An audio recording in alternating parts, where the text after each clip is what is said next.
Hello, and welcome to Storytelling Animals, a green new podcast of climate, ecology, and animal justice, where we use books to make sense of the ecological crisis. I'm your host, Dayton Martindale, and with today's guest, Dylan Harris, we will unpack what some of the words in how I introduce the podcast actually mean. What is making sense? What is a storytelling animal? Dylan Harris is an assistant professor of geography at University of Colorado, Colorado Springs. He is also an editor of Not Afraid of the Ruins. This is a section of the Uneven Earth environmental politics publication that consists of speculative fiction, climate fiction, utopian fiction, that in different ways addresses the ecological crisis. Dylan has also contributed to Not Afraid of the Ruins. He has a short story called Odetta Odessa. We talk about it a bit in the interview, and I will link it in the episode description if you want to read it beforehand or afterwards.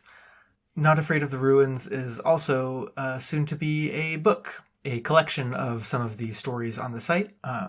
There's going to be launching a fundraiser for that book soon. Dylan tells you in the interview some of the best ways to keep in touch with him so you know when that fundraiser is live. There are a couple other co-editors as well. And if you sign up for my newsletter, link in the episode description, I will also keep you up to date on when that fundraiser is live. Okay, so before we start, I just want to say thank you to my Patreon supporters. This podcast is entirely supported thanks to you, and encourage anyone who wants to keep this podcast going to click on the link in the episode description to support this podcast on Patreon. One of the perks for people at the Lorex tier or above is to join the monthly book club. This month, I'm very excited. We will be discussing The Fifth Season by N.K. Jemisin. And then next month, in a nonfiction meeting, we will be discussing Entangled Life by Merlin Sheldrake, which is a nonfiction book about fungus. So I'm really looking forward to both of those. You can join both in all of our meetings moving forward by signing up at our Patreon page.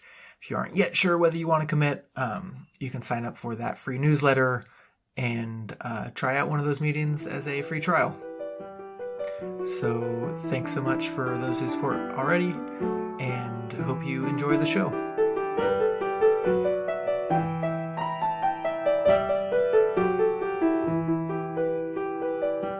I'm here with Dylan Harris, one of the editors of Not Afraid of the Ruins. Dylan, thanks so much for coming on the show. Yeah, of course. Thanks for having me. So, Not Afraid of the Ruins is both an ongoing site where fiction about ecology and climate issues has been published, but also an upcoming volume where some of this is going to be collected. So could you just tell us some about that project? For sure, yeah. So this project started, I want to say like almost 5 years ago where, a friend introduced a friend, of course, and it sort of turned into this longer conversation of, we all have shared interests in political ecology, sort of environmental justice, climate justice work, post-capitalist futures, but we all also really love science fiction and sort of have had different engagements with science fiction, over our lifetimes, but ultimately all of us find it to be a very meaningful intellectual endeavor, right? So science fiction helps us understand, or speculative fiction helps us understand sort of what post-capitalism looks like or feels like, right? It gives you sort of a visceral understanding of that. So we started it just sort of like, well, let's see what happens, and maybe we'll start it as a blog, right? So Aaron, who's a co-editor, had already started Uneven Earth Press, or Uneven Earth, the website. It wasn't a press yet. It is now a press. We're working on it. But the website existed as sort of an infrastructure. And so we just sort of created a corner on the website called Not Afraid of the Ruins to just start collecting speculative fiction, science fiction that address these sort of intersecting issues of climate change, political ecology, environmental justice, post-capitalism. And the first round, we were just kind of like, let's see what happens, who's going to respond. And then the second round of submissions, we were a bit more intentional in terms of trying to seek out authors that weren't necessarily represented the first time. So not mostly from the global north or Western, countries. And that was a really successful sort of second run. And we just kept it going, and over time just kind of decided that it would make sense to do this as an anthology. And we, shopped around the idea to a few different presses, but ultimately landed on the fact that we really want to do it ourselves and to make it a really beautiful project that we're really proud of, right? That we have a lot of control over because we have had that this whole time, right? So that's kind of where the book project came from, and the sort of inception of the idea itself was really just lots of us having lots of similar ideas and seeing what happened, and that's kind of where we're at still. And I think the book project is very indicative of that. Mm-hmm. You mentioned that you all had different relationships to science fiction or speculative fiction. What was your relationship coming into Not Afraid of the Ruins? Yeah. Well, for myself, I'd always grown up reading it. I love it just, as a hobby, or I guess just something I do with my, free time, but increasingly found myself using it in my work as well. So I'm geographer by training, right? I'm an academic, and I study storytelling and climate change as sort of my research. And as a part of that, I've written on sort of speculative fiction as a tool for helping us understand climate models, for example. And so that's kind of how I came to it, right? But in addition to that, I've also always sort of done creative writing as an outlet. Mm-hmm. I used to play music as well, and the two just sort of work together. So yeah, and what I mentioned earlier with regards to folks having different relationships to science fiction, some folks study it more intentionally or have worked in it more explicitly over time than I have. For me, it was more of a hobby that turned into more academic work, that turned into this project, and it was kind of an organic transition across those scales, or I guess levels of engagement. Mm-hmm. But yeah, so that's kind of where I'm coming from with it.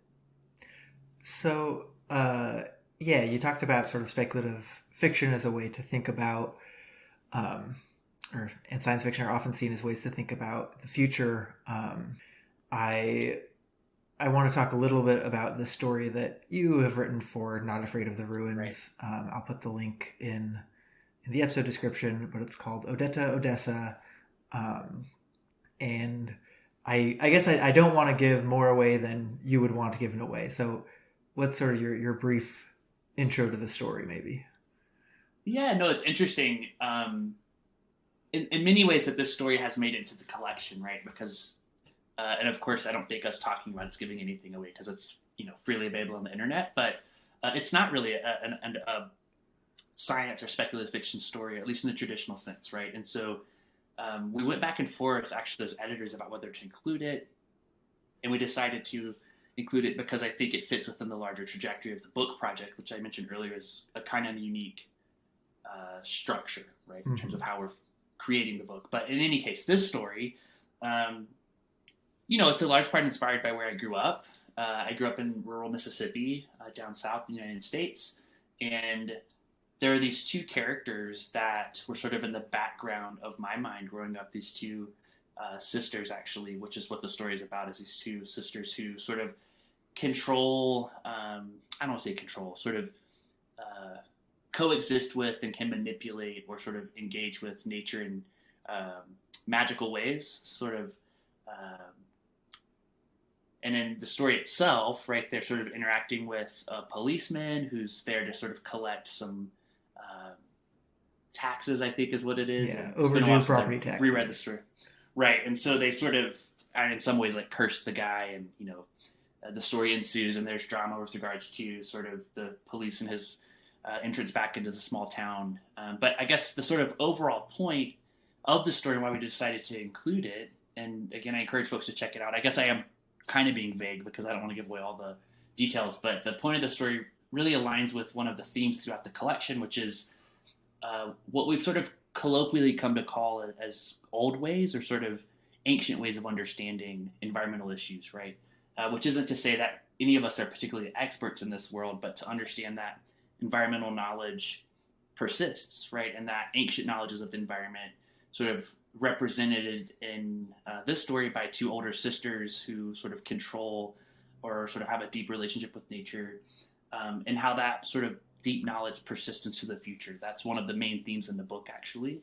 So that's kind of where that story is coming from, is looking at sort of old magic, old ways of relating to nature that, again, are sort of subterranean with how we think about the present. When we think about something as speculative as geoengineering, what we think is important in this collection is to consider that these very speculative technologies are built upon and largely sort of exist in relation to old ways of interacting with nature that have existed for a very long time, right? And they persist because they're powerful. So that's kind of where that story is coming from, both intellectually, but also setting wise in terms of where I grew up and what it's about. Yeah, it seems to be set in the semi-recent past, and there's a lot about how hot it is outside. And so at first I was thinking it was going to be, a future climate story, but I guess it still gets hot now, even before the worst effects. No, for sure. Where I grew up is just always hot anyways, so that's right. kind of part of it. I'm glad you brought up this idea of kind of old ways, because you, in one of your kind of more academic writings, I was looking at before this interview, you bring up this idea of what you call geological imagination, and how stories, to help us deal with like the climate crisis now, it can be helpful to kind of look way back on the past of the Earth. Can you talk a little about how you came to that and why that's important? Sure, yeah. So this concept of geologic imagination was largely, I'm sure others have talked about it before too, but there's a music/arts festival that happens in the Netherlands every year called Sonic Acts. It's like Sonic, like Sound Sonic, or I guess the Hedgehog, and ACTS. I think it's the name of the festival. And they published a book for their 2015 festival, I think, which was all based on this idea of the geologic imagination. And so you had all kinds of scholars, thinkers, writers, artists sort of contemplating this concept of deep time and its repercussions for understanding our position in sort of the present, but also our implications for the future, right? And so it's one way of kind of wrestling with the various intersecting and unequal realities of the apparent Anthropocene. And so in my writing, how I sort of approach this concept of geologic imagination is to understand how essentially, right, our imaginations of climate change specifically are so hedged in by our limited experiences, right? Our cognitive capacities as humans that only live a relatively short amount of time are, I don't want to say inevitably or sort of necessarily limited, but definitely we struggle to understand, right, that the things happening in the present with regards to the climate started millions of years ago and have implications for millions of years into the future, right? And so when we think about our day-to-day actions, right, whether or not we use a straw, if we drive an electric car, like those are very important, sure. But we have to also understand that there's a necessarily collective, cross-temporal, cross-scalar understanding we need to sort of come to terms with of how climate change works. And the idea of the geologic imagination helps us sort of get there, right? It helps us think outside of ourselves, beyond ourselves, to exceed sort of our limits and just come to terms with them so that we can think more expansively and creatively about our relationship to the planet broadly, about climate change more specifically. And again, I find this concept to be really generative, particularly with regards to how, the environment, or I guess when we think about the way the Earth is created, right, through geology, it's stratigraphy, right, how it's layered and how the present is a representation or a manifestation of all these layers, right? And the stories we tell, at least in how I frame it to myself, are just another layer, right? And they necessarily have a sort of impact on the trajectory of the future as well, right? So outside of our control, and yet we know that they're connected through time, through Earth time. So that's, several ways to think about that concept. But again, I think the way I even answered it explains how generative I think it is and how sort of broadly applicable it is to understanding several things. But in short, right, it's a sort of imaginative tool or register for thinking about how the past, present, and the future are all knotted together in these really complicated ways that are ultimately really creative as well. Mm-hmm. Yeah, my previous interview was with a science writer, Riley Black, who wrote this book about the extinction of the dinosaurs. And some of the most fascinating stuff there is how the immediate, or at least, relatively immediate aftermath of the asteroid hitting had effects on, not only those who were killed, but the species that survived, and on the rest of the ecosystems that affected how, those species evolved, that we can still see the effects of that asteroid today, in what species, in what species evolved and what certain ecosystems look like. For sure. And that's a great example, I would say, of geologic imagination, right? For us to understand in the present that certain species like chickens or alligators have some antecedent in geologic time, right? Due to this sort of catastrophic activity. I've been on kind of a pop paleontology kick since I read that, but Right. Moving on a bit to sort of back to the collection. Sure. So it's collecting, I think, 21 stories from the blog, and the way you were telling me about it, it sounds like there's these 4 recurring characters who somehow reoccur through the book, or guide you through the book. What can you explain that better for me? Sure, yeah. So I mentioned this earlier too, right? We wanted this book to be very creative, right? We want it to be a very different approach to your sort of typical anthology. And the reason for that's at least, there's at least 2 reasons. One being that, all of these stories are already publicly available, right? You can go check out our blog. I encourage anyone who's interested to do that, because there's way more stories on the blog than are represented in the collection. And the sort of editorial process of choosing those 21 is a whole nother sort of interview, which I'm happy to do some other time. But it was very, intentional how I came up with those 21. And again, we wanted to sort of have this collection, again, not be just a sort of telling of these stories. So again, we wanted it to be different somehow. So that's the first reason. But the second reason, we also wanted it to be very sort of fun to engage with, right? The whole point of our project is sort of playing with this idea that the world's ending, right? Which is, on the one hand, kind of bleak, of course, but to really sort of get into the spirit, I would say, of understanding that despite world's ending, or understanding that for many populations around the world, this concept of world ending has already happened, right? And sort of to take to task this idea that apocalypticism is not terribly helpful for understanding things like climate change, for example. And so again, we wanted the book to be fun. So we created these 4 characters as sort of guides through the text. And so the book, of course, you can read it from front to back, but we've also designed it so you can read it from back to front.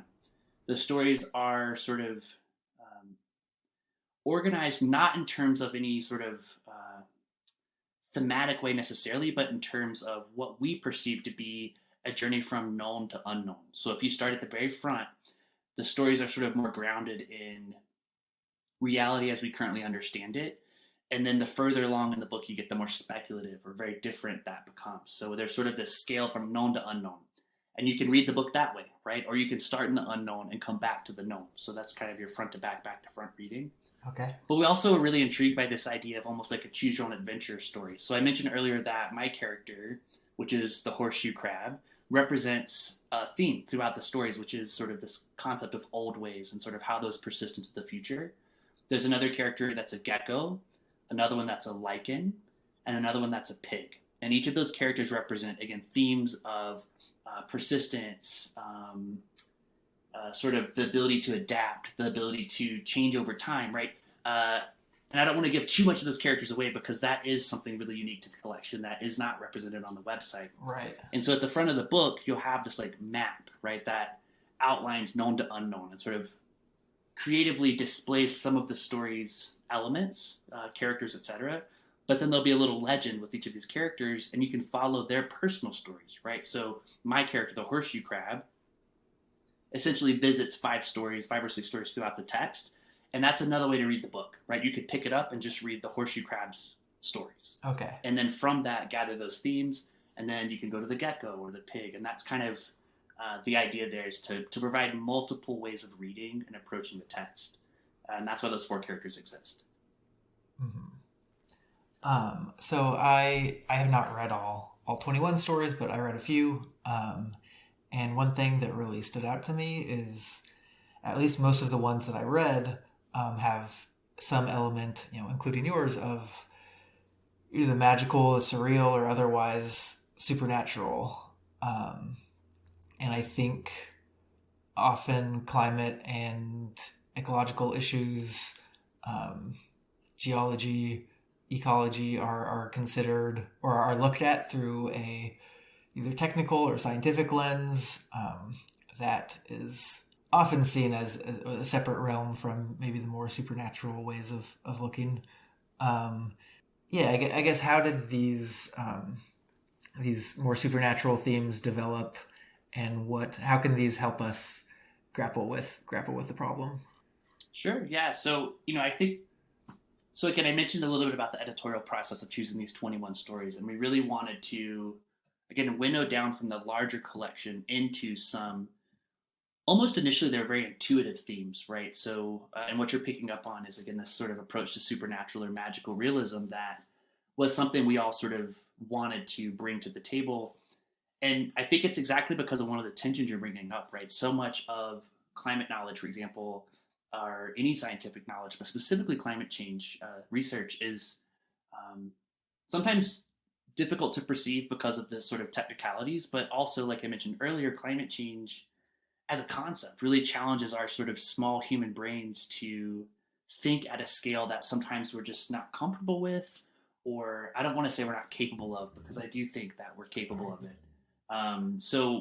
Right. So again, the intention there was to bring in magical realism very much to sort of, I don't want to say challenge, but I guess create friction with the more sort of standard understanding of ecological science or climate change, which again tends to be very technical.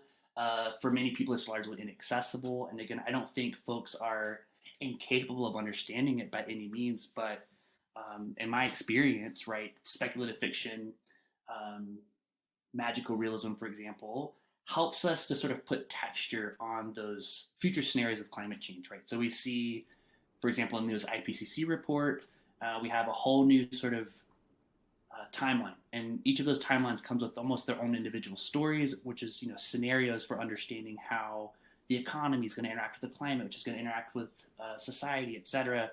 And we're just sort of, as your casual reader of that information, right? You just sort of are anticipating this future without much context or texture, right? And again, I find that magical realism, speculative fiction, rather than sort of challenging or upending those more scientific understandings of the future, adds necessary dimension to it, right? It allows us to sort of see beyond the sort of X, Y coordinates of this, kind of modeled climate future to see what another axis might look like, an emotional axis, for example. And again, I think that tension you brought up earlier with regards to sort of the technicalities of climate research and the sort of whimsicalness of magical realism don't often go together.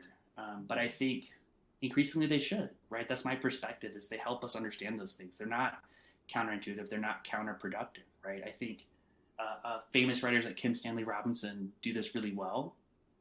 And I think, Octavia Butler, another writer who's inspired this project, did so much research on climate change while she was writing Parable of the Sower, for example, that's kind of where we're coming from with all of this as well, is we really want to bring those worlds together because I find them to be very co-productive rather than antagonistic.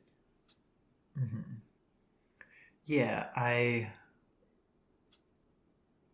think this is the 16th episode of this podcast, and 4 of those have dealt primarily with fiction, interviewed fiction authors anyway, and 3 of those 4 fiction authors that I interviewed, including you, have included some elements of magical realism in their stories, and that's not, I think, that I have been consciously seeking that out, but I think maybe a not surprising fact of when people are writing about these issues that are so complex and sprawling that it can be helpful to bring in those playful, surreal elements to help understand them.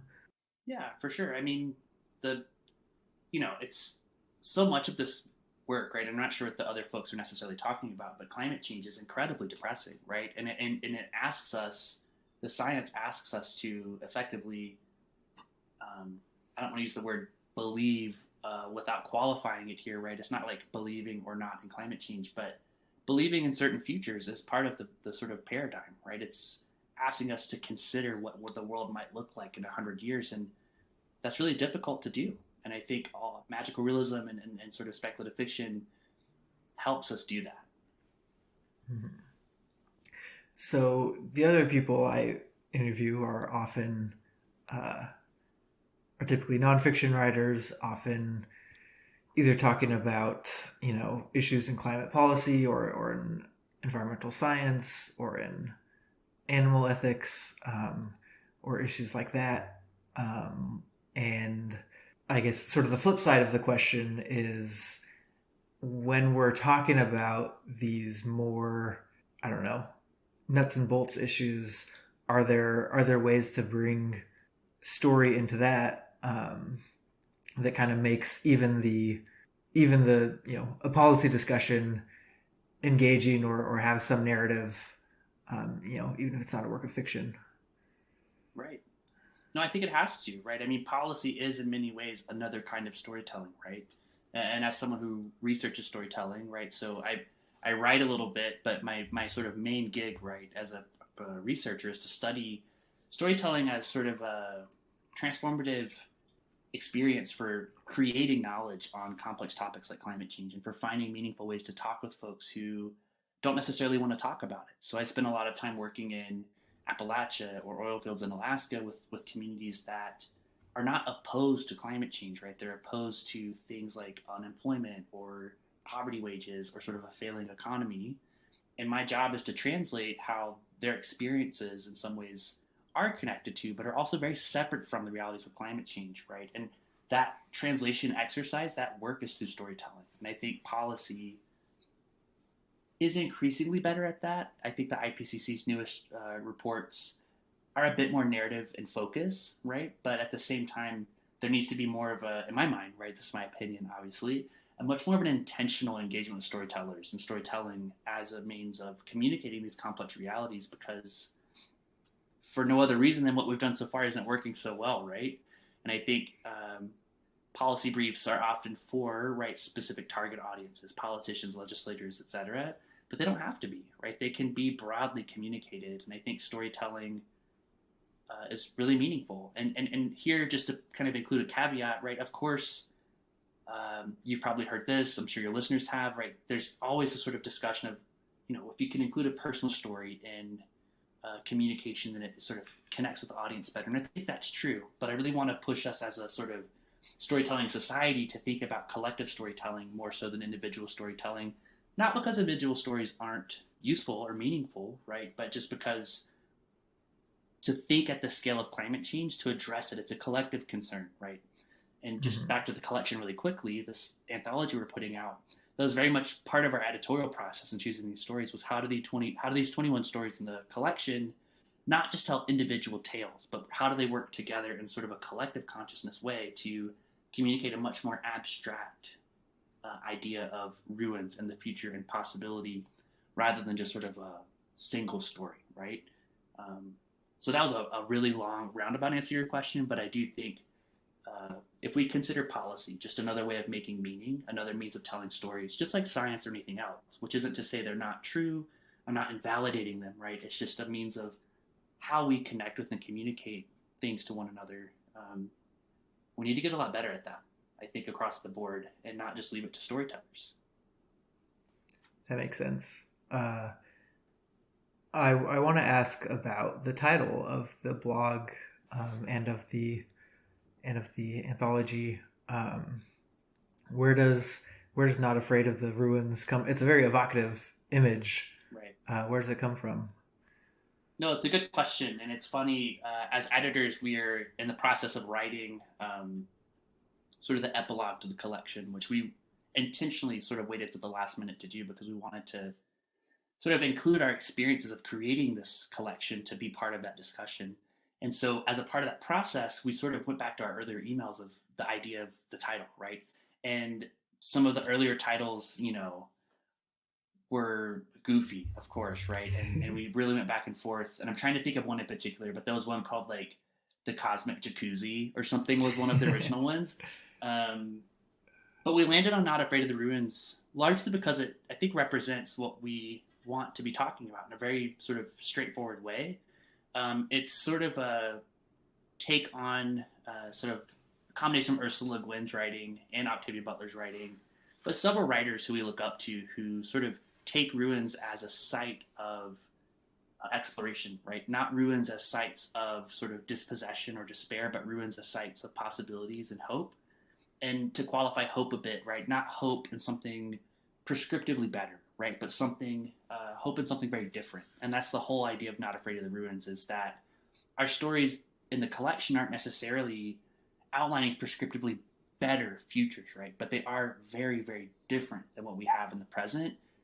And there's hope in that, right? And sort of doing something very different. And so Not Afraid of the Ruins is very much this idea that if we want to consider the present ruins, or if we want to think about ruins of the future, and that's sort of a personal, I guess, take on that I'll let listeners come to terms with on their own. But if you think of either the present or the future as ruins, the whole point of not being afraid of it is, again, to think of them as spaces of possibility, hope, regrowth, regeneration, versus sort of despair, apocalypse, dispossession. And so it's a play on words, right? Because ruins are typically associated with bad things, but Right. we really want to sort of lean into these other authors that have, again, used them as sites of better things and persistence. That's really sort of key here. Right. I think in my mind, in addition to kind of what you were saying, one of the ideas that jumped to me when I was thinking about it is just like, one day, the world we live in now will be a ruin to the future in some way. And Yeah. like, if things go poorly, it could be sooner rather than later, right? But regardless, this idea that actually I can believe that some future where all of this is but a ruin is actually a good thing, not because ideally there was some horrible collapse or anything. Hopefully it was a nicer transition than that, but just Right. that the belief that we can improve upon what we had, like that, we can have a world where we're like, oh yeah, that, I'm glad we are in this one and not that old one. For sure.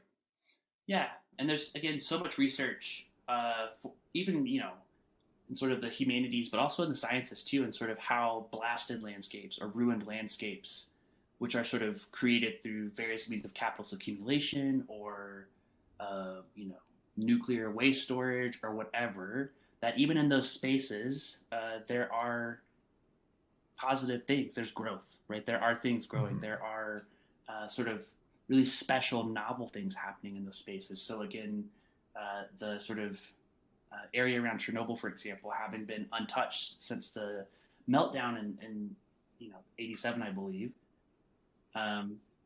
Even in that space, there are sort of hopeful things. And again, I don't want to overqualify hope here as, again, things that are good, but things that are different, things that surprise us, things that are still meaningful regardless of whatever disaster happens to be taking place. And again, I think that that's what's really encouraging, is to keep that in mind, because things are complex, right? Things are rough in the present, and to consider that even in sort of difficult times or areas, ecologically or otherwise, that there are still novel, just little snippets of what could be otherwise. I think that's really the point there. So the plan, I mean, people can read most or all of these stories on the blog now, but without the sort of the fun new features of the anthology. So you said you're finishing up the epilogue. The plan is to launch a crowdfunder as well. Is that right? Yeah, so I mentioned this earlier, right? We shopped the idea around to a few different presses and got some relatively positive feedback, but just coming back to ourselves and thinking, we want this project to be representative of our process, right? And to be a very creative output. And so we had been thinking about it for quite some time, but the editors, along with some other folks more involved in the Uneven Earth website, decided that it makes sense to launch a press, right? That this book can just be the first book of many, hopefully many that are similar, right? Creative, beautiful, right? We want the book to be really beautiful and tangible and fun to hold. And we really want to focus on this kind of concept of slow scholarship, right? As editors, we want to take on book projects that are exciting to us and that, could take some time. So all this to say, we incorporated as a nonprofit press earlier this year, Uneven Earth Press. Um, and the idea now is to, again, like you said, launch this crowdfunder to raise funds for a few different things, right? So largely for the Not Afraid of the Ruins anthology, we want to pay our contributors. We want to make sure we're paying the artists who are doing a lot of the art for the book cover, drawing the characters, all the maps and things on the inside. We're in the process of deciding how we want to publish it, right? As to being as sort of ecologically friendly as possible, which in the publishing world these days means more expensive. So we're sort of weighing the pros and cons of that process. But the crowdfunder is ultimately to help us launch the press, right? And along with that, setting aside funding to help pay for translation, for example. We want to make sure we include voices from countries where English isn't a first language, and we want to be able to contribute, or I guess, have them contribute back to our press in really meaningful ways, and we want to be able to pay for that, right? So the crowdfunder will be launched relatively soon. We haven't picked on an exact date yet, but probably this summer. And like any other crowdfunder, along the way, if you donate however much money, you'll get certain things. So we've actually created zines. Each character in our anthology sort of has a standalone story arc, right? And so we're in the process of creating these really beautiful zine projects where you can, donate whatever amount of money and you get the Horseshoe Crab story sort of chapbook. Okay. One of the other editors is designing these really cool handmade clay figures, right? So all kinds of fun stuff is coming up with the crowdfunder, but it's to help us get the book out for sure, but it's largely to help launch the press as well, which is, again, in service to creating more creative projects, scholar activism from around the world, political ecology sort of contributions from folks who, again, don't necessarily get represented as much. That's sort of our long-term plan. Nice. You mentioned doing research in Appalachia and Alaska. You on your website you talk about other places you've been studying, or researching the use of story and relationships between humans and their environment. So I guess I'm hesitant to sort of ask you to sum up your entirety of your academic research in 3 bullet points. But I guess I'm just curious, are there themes that come up when you talk about story with people in different places? Are there things that you've taken away to introduce into your other work, or your own work? Are there, what are, I guess summarize your academic career in 3 bullet points. No, but yeah, no, for sure. No, it's a good question. And it's, for me, right, I have been doing this intentionally for maybe 7 or 8 years, but as it turns out, I've been sort of dealing with research and storytelling for almost 14 years at this point. And that started when I was an undergrad, and I won't get into all the details, but just sort of by way of example, I was doing some research that felt very difficult, right? I was working with a community of sort of exiled political prisoners, and again, not to give too many details away because I don't want to name names, etc. But again, you can look at my website and figure this stuff out too. But it was that experience of sort of being in over my head as a researcher, as a very young person, that I sort of gravitated to stories as a very intuitive way to connect with people. It's always been very intuitive to me, given kind of where I grew up and how I grew up. And that theme, I guess, has sort of persisted, right? Almost by accident, that for me, storytelling is a really simple and very meaningful way to connect with people about very complex ideas. And I spent a lot of time over the past 5 years working with specific communities of storytellers. So I worked in Appalachia, like we were talking about, and there, rather than sort of entering those conversations with a very particular definition of storytelling, I worked with storytelling communities, right? So folklorists. How do they define it? How would they talk about climate change? And from that sort of work, I've just kind of come to define storytelling for myself as making sense, right? Sense making. And I think that's ultimately what it is. And I think in my work on climate change, it's been really helpful for helping people come to terms with talking about climate change, again, in communities where it's difficult to do that, to sort of not bypass or step around the difficult political conversations, but to sort of work through them in a very collaborative way. Storytelling is very collaborative, right? And in my contemporary work, or I guess current work, In Colorado, where I currently live, I'm applying the same sort of process to energy transitions. So thinking about sort of communities across the state or across the West that are sort of going through profound shifts in their energy production, and how things like closing a coal mine leads to less taxes, and how can stories help us communicate these very complex needs and desires to policymakers, like we were talking about earlier. So um, that's kind of where it comes down to, right? Is storytelling Mhm. helps us communicate complex ideas to other people, right? And it's very collaborative, it's very co-productive, and I think, like I said earlier too, the sort of emphasis in my work on the collective is very important. Not because, again, I'm opposed to individual stories, but because I think to address something at the scale of climate change or energy transitions, uh, the collective is really needed, and I like to sort of focus on that in my work as best I can. I'm glad that you included kind of your definition of storytelling as Right. sense making, because I feel like I've been taking for granted this entire interview, a sense of what a story is and what storytelling is. But now I'm sort of thinking like, what is a story? Yeah, I mean, God, it's a profound question, right? It's almost existential. It's like an ontological question, and it's something that when I started my research for my PhD, again about 5 or 6 years ago, 6 years ago, that was the exact same question I had, right? It's like, how can I operationalize this term that we throw around loosely, right? It's a very intuitive concept. We know what it means to tell a story, but when you really start to dig in, it becomes more and more profound. And when I would talk to, again, specific storytellers who practice storytelling, who are paid to do it, when you really ask someone to define it, it gets incredibly complicated. And I think, folks who've been doing this for decades really kind of have to sit back and think through, you know, exactly your question, like what actually is a story, right? What does it mean to be a storyteller? What is our role socially, right? What is the story's role historically?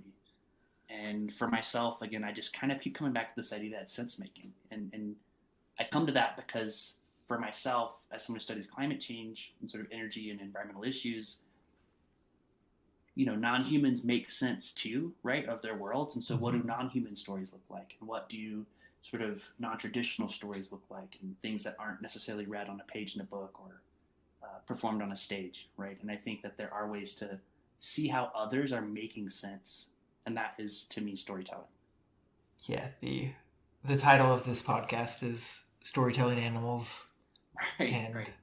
that's sort of precisely the ambiguity I want to play on, is that human animals tell stories in a particular way, and I'm going to be talking with humans who tell stories and thus are storytelling animals, but also want to make sure that we're including plural animal stories, Sure. and the other ways in which the other than human make sense of this world.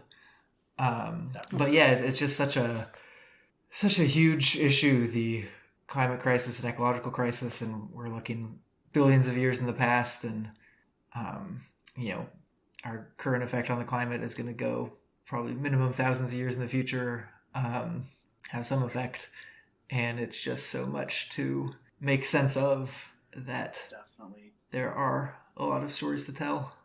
For sure.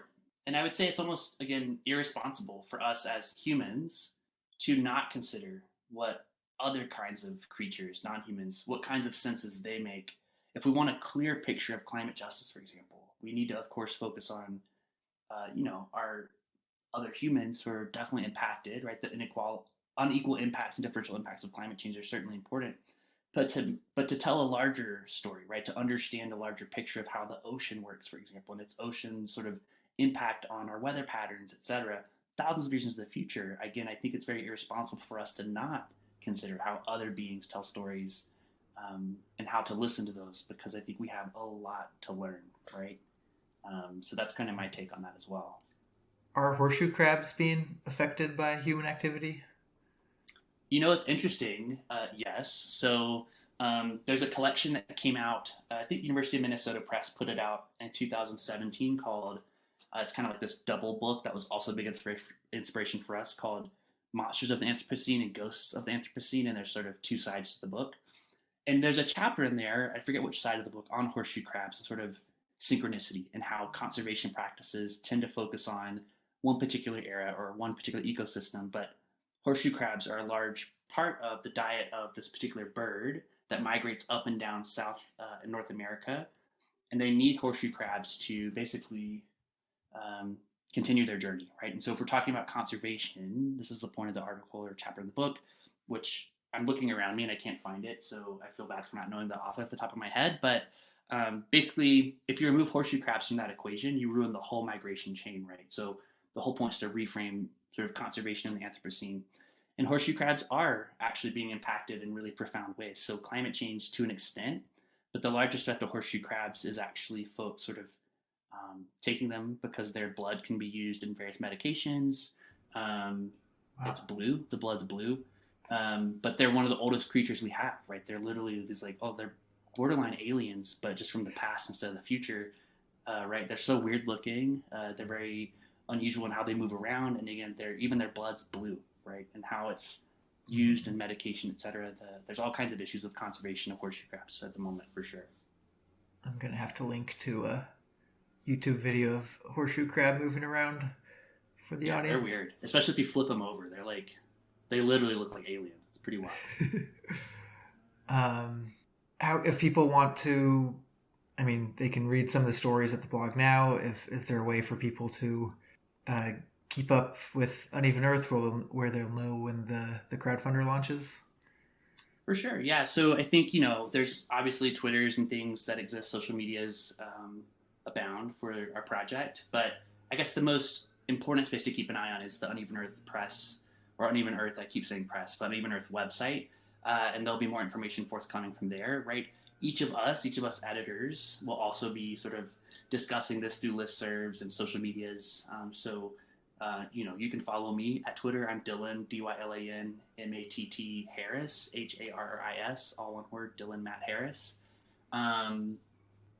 Or email, right? You can find me if you just kind of Google Dylan Harris, you'll find me. But I think the best place to keep an eye on things is either us individuals, if you know us, or if you want to get to know us, hello, would love to be friends. But also through the website, Uneven Earth, right now is probably the best place to keep an eye on it. Cool. Is there anything else you want to add? I think that's it. Thanks for the interview. And I'm excited for this project. It's been a long time coming. And what's been really beautiful about it is that at no point in time has it felt stressful, right? This project's been very much a labor of love. It's been very much something each of us agree is really meaningful and important. And that's sort of driven us to create this really beautiful project that we're really excited to share with everyone, because it's not been typical. No part of the stage has been no stage of the process has been very typical. And I think that's going to show in the final product. So I'm excited to share it with everyone and sort of, again, communicate that this was very much a labor of love and something we're all just really excited about. Yeah, I'm excited to read it. Yeah, so we may not know what stories are, but you can read a bunch of them at the Not Afraid of the Ruins website. I'll update listeners to you can sign up for my email newsletter, and I'll let you all know when the fundraiser is live, in addition to when my new episodes are out. And Dylan Harris, thanks so much for coming on the show. Of course, thank you so much. That was Dylan Harris, a co-editor of Not Afraid of the Ruins. If you enjoyed this episode, please consider sending it to a friend or family member who you think might enjoy it as well. We're a young podcast, and any help you can provide in getting the word out is very much appreciated. Have a good one.